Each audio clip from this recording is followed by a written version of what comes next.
ఒక్కసారి ఏదైనా ఆధారం దొరకాలి, రామ్జీ సత్పాల్ విప్లవకారులతో కలిసిపోయాడని. అప్పుడు నిజం దాచిపెట్టిన నేరం కింద మొత్తం కుటుంబాన్ని జైల్లో పడేస్తారు. అప్పుడు నా గుండె మంట చల్లారుతుంది. చాలా ఆనందంగా ఉంది సేటు గారు. ఎప్పుడైతే రామ్జీ సత్పాల్ కొడుకు ఆ భీమరావు జైల్లో పిండి రుబ్బుతాడో అప్పుడు ఇంకా ఆనందంగా ఉంటుంది సేటు. సరిగ్గా చెప్పావు. నాకు అందరికంటే పెద్ద శత్రువు ఆ భీమరావు గాడే. మీ నాన్న ఏమనుకుంటున్నాడంటే నేను ఆయనకి శత్రువునని, నేను నిన్ను మేళం వాయించమని ప్రోత్సహిస్తున్నానని. భీమరావు, తినేటప్పుడు నేనేం మాట్లాడను, ఇంకా వేరే వాళ్ళు చెప్పే సుత్తి వినను. అంటే నేను ఇప్పుడు సుత్తి కొడుతున్నానా? కాకపోతే ఏంటి, మా నాన్నకంటే ఈ భోజనమే ముఖ్యమైనది నాకు. మా అమ్మ పంపించింది. అయినా ఆయన ఏమనుకున్నా అది నేను అస్సలు లెక్క చేయను. ఒకవేళ దేవుడు ఎప్పుడైనా నాకు అవకాశం ఇస్తే అప్పుడు నేను మా నాన్న జాతి వదిలేసి నీకులాగా అవ్వాలనుకుంటాను. నాకులాగా అయ్యి ఏం చేస్తావు? ఈ జాతులనేవి మీ నాన్నలాంటి ధనవంతులు వాళ్ళ స్వార్థం కోసం తయారు చేశారు. సేటు గారు, ఒక మాట చెప్పనా? మన ఊర్లో అచ్చం మీ అబ్బాయి లాంటోడు ఇంకొక అబ్బాయి ఉండేవాడు. ఆడు ఆ భీమరావు తోటి ఎక్కువగా స్నేహం చేయడానికి ఇష్టపడేవాడు. వాళ్ళ నాన్న ఏం చేశాడో తెలుసా? వాడిని వేరే ఊరు పంపించేశాడు. ఆ పిల్లాడు ఇప్పుడు కూడా అక్కడే ఉన్నాడు. సేటు గారు, ధ్రువన్ కూడా మీరు అలాగే పంపించేయండి. నాకేం అభ్యంతరం లేదు. వాడిని ఎక్కడికైనా పంపించగలను. కానీ వాడు అసలు ఒప్పుకోడు కదా, రచ్చ చేస్తాడు, నాకు తెలుసు. అయితే 4 తగిలించి స్పృహ కోల్పోయేలా చేద్దాం. అప్పుడు ఎక్కడికైనా పంపించగలం.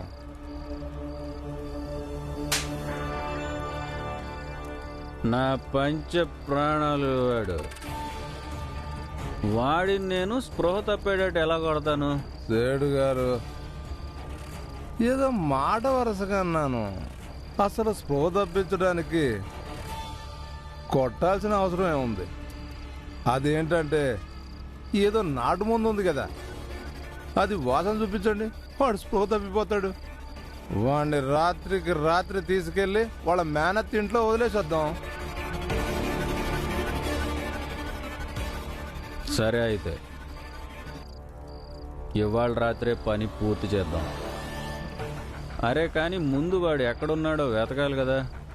రా పద, ఎదుగుదాం రా. పదండి, వస్తున్నాను సెట్ గారు. ధ్రువ, ఇలా ఆరు బయట ఉండటం మంచిది కాదు. మీ నాన్నగారు నిన్ను రాత్రిపూట బలవంతంగా తీసుకెళ్లటానికి, ఎలాంటి పని చేయడానికైనా తెగిస్తాడు. అలా ఎలా తీసుకెళ్తాడు నన్ను? ఆయన ఏమైనా చేయగలుగుతాడు. ఆయనని అస్సలు నమ్మలేము. ఆయన నిన్ను స్పృహ తప్పించి కూడా తీసుకెళ్తాడు. నువ్వు నా గురించి దిగులు పడకు. నన్ను వెతకడం మా నాన్న వల్ల కాదు. ఒక్కొక్క రాత్రి ఒక్కొక్క చోటుకి వెళ్ళి పడుకుంటాను. సరే, ఇక వెళ్తా నేను.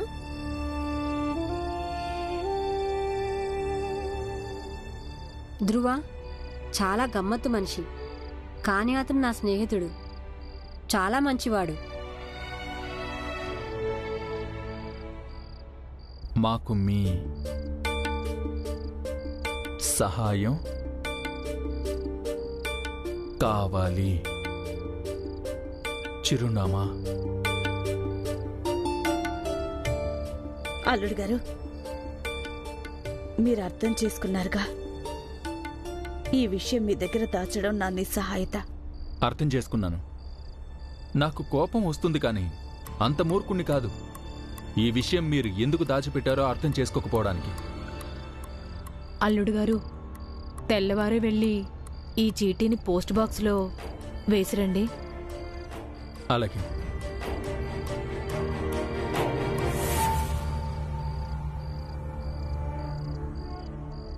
సేటు గారు, ఆ రామ్లాల్ గారు అబ్బాయి మీ అబ్బాయి ఇక్కడే ఉంటారన్నారుగా, ఎక్కడ? ఎవరో కనిపించట్లేదు.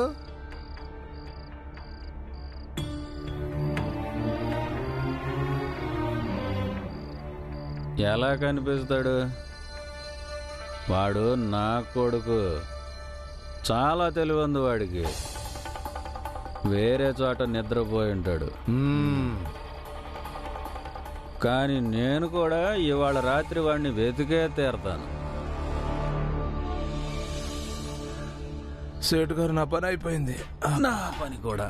సేటు గారు, రాత్రంతా ఊళ్ళో ఎన్ని గుడ్డగోపులు ఉన్నాయో, ఎన్ని కీచురాళ్ళు ఉన్నాయో అన్నీ లెక్క పెట్టాం. కానీ మీ అబ్బాయి మాత్రం దొరకలేదు. ఆ?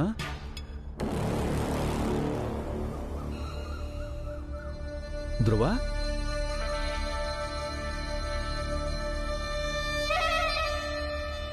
నువ్వు రాత్రి ఎక్కడున్నావు? నీకు తెలుసా మేమిద్దరం ఎంత కష్టపడ్డామో? రాత్రి అంతా వెతుకుతూనే ఉన్నావు నీకోసం. నేను ఇక్కడ మీ ఇంట్లోనే రాత్రంతా నిద్రపోతున్నాను నాన్న. ఒక మాట చెప్పనా, మీరు రోజు రాత్రుళ్ళు నన్ను ఇలాగే వెతుకుతూ ఉండండి, నేను ఎప్పటికీ దొరకను మీకు. చూడు ధ్రువ, మొండితనం వదిలేసాయి. అదే నీకు మంచిది. అవును ధ్రువ బాబు, నాన్న మాట వినాలి కదా. నేనేమైనా తప్పు చేశానా? తప్పు చేసిన వాళ్ళు మీరు. నేను మిమ్మల్ని ఏమన్నాను? నేరం ఒప్పుకోమన్నాను. మీరు నా మీద ఎగిరిపడ్డారు. అయితే నువ్వు పోలీస్ ఇన్స్పెక్టర్ దగ్గరికి వెళ్ళి ఒప్పేసుకో నాన్న. నువ్వు ఇంకా టీ కొట్టు మంగేష్ ఆ మనిషిని చంపారని. చూడు ధ్రువ, నువ్వు ఇలా చెప్తే వినవు.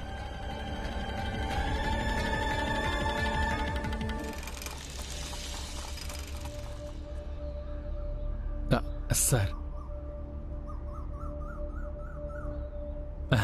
సార్, మీకు పనికొచ్చే విషయం. ఏంటిది? చీటీ చదవండి, తెలుస్తుంది.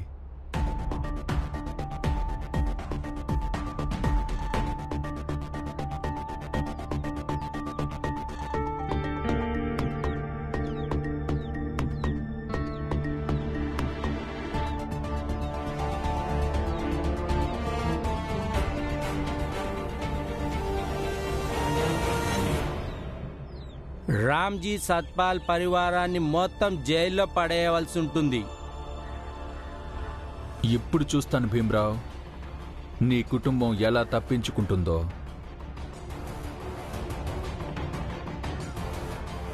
అయితే ఆ సేట్ చెప్పింది నిజమే అన్నమాట.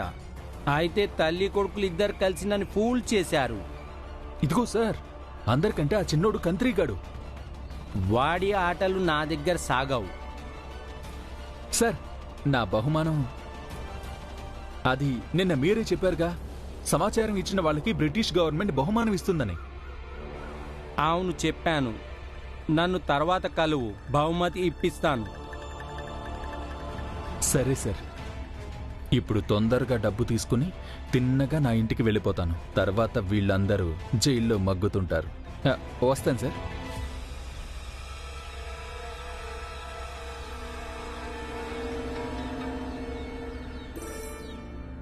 భీమారా, వచ్చి పాలు తాగు.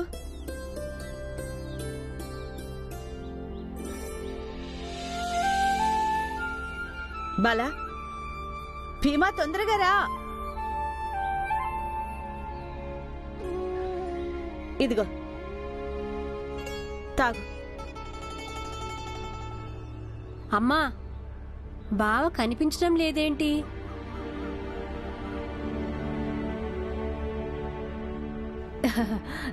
అరే భీమ్, ఏదైనా ముఖ్యమైన పని మీద బయటికి వెళ్ళుంటాడు.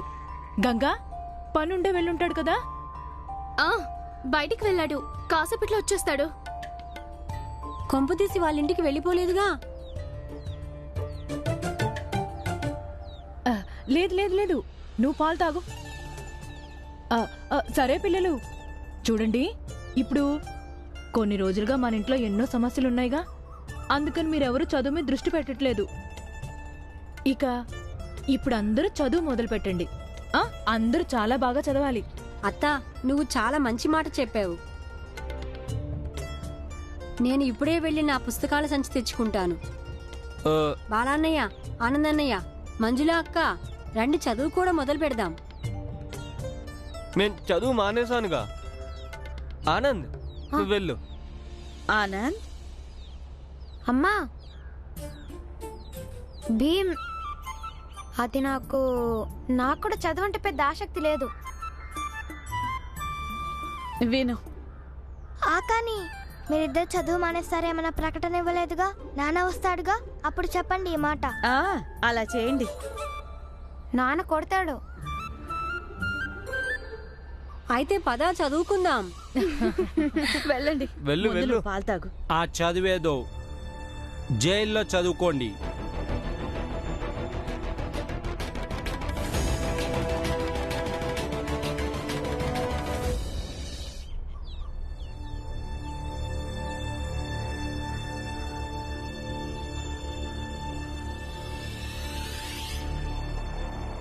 అలా ఎందుకు అంటున్నారు మీరు?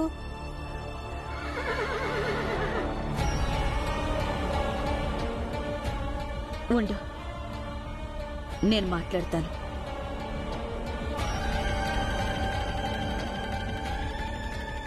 సార్, విషయం చెప్పండి సార్. నీ భర్త ఎక్కడున్నాడు? నిన్న చెప్పాను కదా, ఆయన వ్యాపారం చేయడానికి వెళ్ళారని. కానీ ఈ రోజు ఈ లెటర్ అందింది.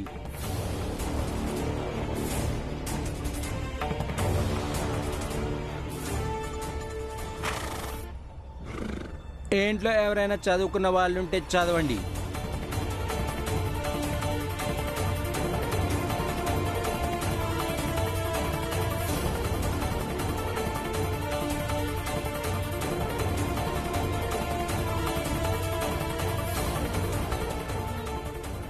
ఈ చీటీలో నువ్వు క్లియర్గా రాయించావు, నీ భర్త విప్లవకారులతో పాటు దాక్కున్నాడని.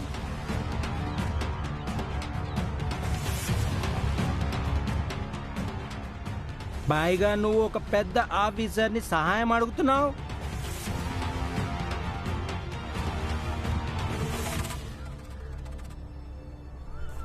చూడండి సార్, నేను ముందే చెప్పాను మీ రిటైర్డ్ సుబేదార్ రామ్జీ సత్పాల్ మాయమయ్యాడు అని. ఖచ్చితంగా ఏదో పెద్ద కారణమే ఉండుంటుంది. సరే దొరగారు, ఎవరా మహానుభావుడు ఈ చీటీ మీకు అందించిన వాడు? వీళ్ళ అల్లుడు చాలా నిజాయితీ గల మనిషి. ఈరోజు మార్నింగ్ నాకు ఈ చీటీ ఇచ్చాడు. వీళ్ళందరినీ అరెస్ట్ చేసి స్టేషన్ తీసుకువెళ్ళు.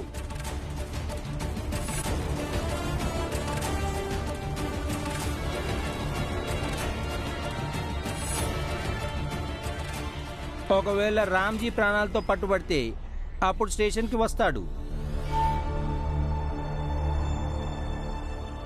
ఒకవేళ చచ్చిపోతే అంతే సంగతులు.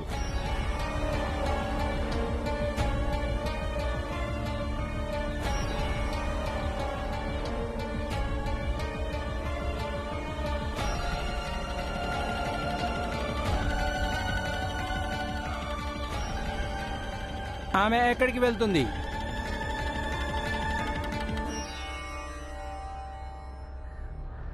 దొర ఒకవేళ వెనకదారి నుంచి వెళ్ళిపోయి ఉంటుంది. వెళ్ళి పట్టుకోండి ఆమెని. అటు అటు.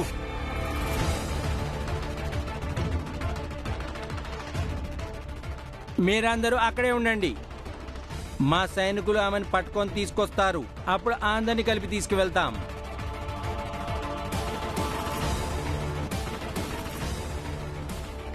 సార్, ఈ పిల్లల్ని అస్సలు నమ్మకూడదు సార్. వీడినైతే అస్సలు నమ్మకూడదు. వీడే నేర్పించుంటాడు వాళ్ళమ్మకే ఇక్కడి నుంచి పారిపోమ్మని. ఆమెను తీసుకురానివ్వండి. అప్పుడు వీళ్ళందరినీ స్టేషన్కి తీసుకువెళ్దాం. జీవితాంతం జైల్లోనే మగ్గుతారు వీళ్ళందరూ.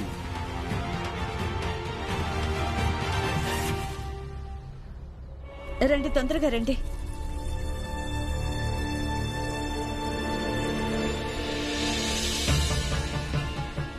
సార్, మీరు కంగారు పడకండి. మేమెక్కడికి పారిపోవడం లేదు. మా ఆయన మాతో చెప్పారు చట్టం నుంచి ఎప్పుడూ పారిపోకూడదు అని. నేను నా భర్త తరపున కొందరు సాక్షులున్నారు, వాళ్ళని తీసుకురావడానికి వెళ్ళాను.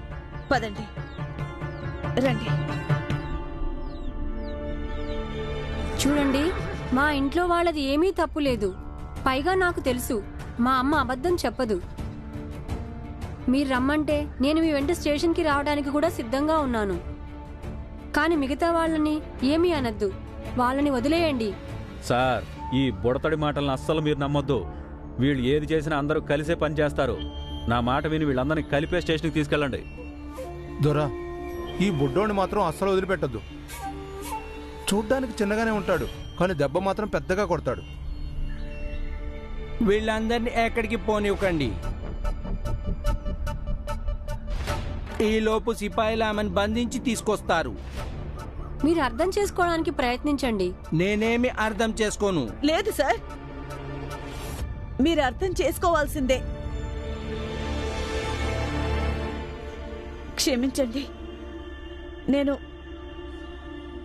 ఒక విషయం మీతో చెప్పాలి.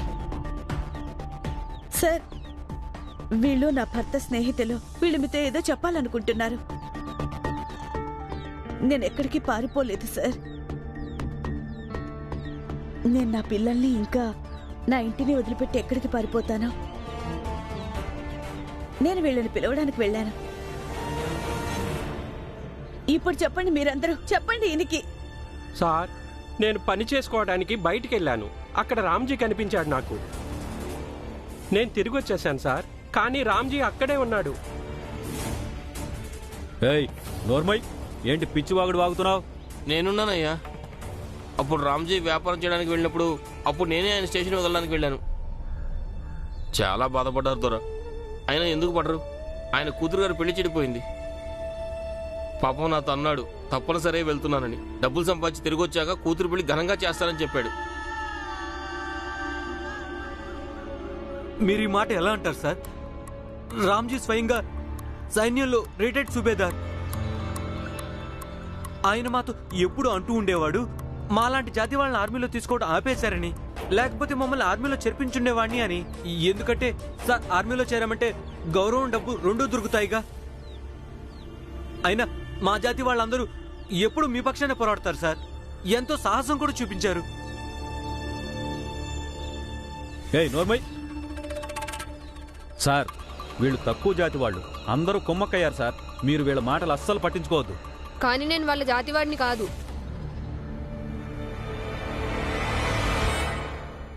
నేను ఈయన కొడుకుని. నేనంతకుముందు ఒకసారి భీమ్ వాళ్ళ నాన్నని అడిగాను, బాబాయ్ విప్లవం సరైనదా అని. అప్పుడు ఆయన చెప్పాడు కాదు అని. విద్రోహం చేసేవాళ్ళు రైట్ ఎలా అవుతారు అని.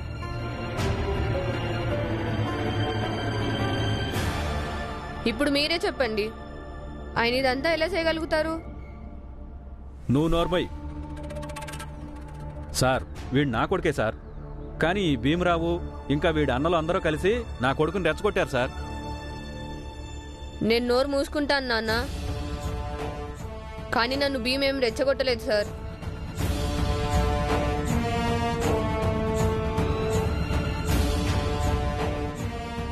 చూసారా సార్, నేను చెప్తున్నానుగా మా అమ్మ అబద్ధం చెప్పదని. ఇటు చూడండి, మా నాన్న నిర్దోషి అనడానికి ఎంతో మంది సాక్షులున్నారు. కానీ ఆ చిట్టీలో చాలా క్లియర్గా రాసింది. చీటీది ఏముంది సార్? ఇప్పుడు నేను మీకు రాసిస్తాను, ఈ సేటు గారు, ఈ టీ కొట్టు మంగేష్ ఇద్దరు విద్రోహులని. అప్పుడు మీరు ఒప్పుకుంటారా వీళ్ళు విప్లవకారులని లేక విద్రోహులు అని? ఏయ్ నీకేమైనా మతిపోయిందా? అసలు అలా ఎలా నమ్ముతారు సారు? అవునా సార్? మా ఇంట్లో అందరూ చదువుకుంటున్న వాళ్ళమే. ఒకవేళ మా అమ్మ చీటీ రాయించాలనుకుంటే నాతో రాయించేతాను, లేకపోతే మా అన్నయ్యలతో రాయించేది. సార్ అదిగాక మా బావకి మేము అంటే గిట్టదు. అందుకనే ఆయన తన మనసులో ఏదేదో ఊహించుకొని చీటీ రాసి మీకు ఇచ్చారు. ఇక మీరు మమ్మల్ని అరెస్ట్ చేయడానికి ఇక్కడికి వచ్చారు. మీరు ఊర్లో స్వయంగా అడిగి తెలుసుకోండి, మా బావగారు ఎలాంటి వారో అని అడగండి. ఎంత దిగజారిన మనిషి అతను. చూడండి, మీరు మమ్మల్ని అరెస్ట్ చేసి ఇక్కడి నుంచి తీసుకెళ్తారు. అప్పుడు కోర్టులో కూడా వీళ్ళందరూ ఈ విషయమే చెప్తారు. అందుకే కోర్టుకు వెళ్ళకముందే మా అమ్మ వెళ్ళి వీళ్ళందరినీ ఇక్కడికి తీసుకొచ్చిందండి. ఇప్పుడు మీరే నిర్ణయం తీసుకోండి.